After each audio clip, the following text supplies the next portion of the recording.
Amb el títol El món des de l'Agut, Josep Santasmases recull un conjunt de poemes pensats des del cim del Montagut, a l'Alt Camp.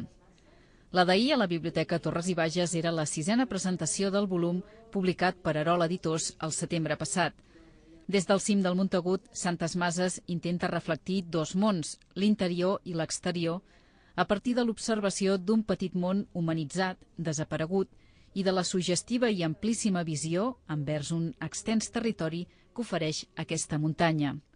És un territori despoblat, és a dir, allí hi havia moltes masies, hi havia la parròquia de Sant Jaume, de la qual encara se'n conserva l'església d'una certa envergadura.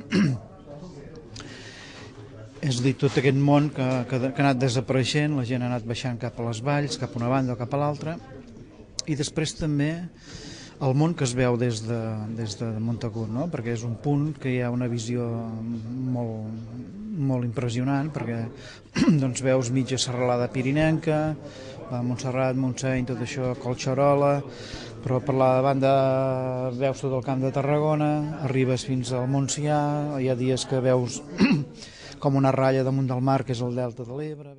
Al llarg de 24 poemes, Josep Santasmases reflexiona sobre la solitud, la transformació de les formes de vida o el compromís amb la preservació del paisatge i la llengua.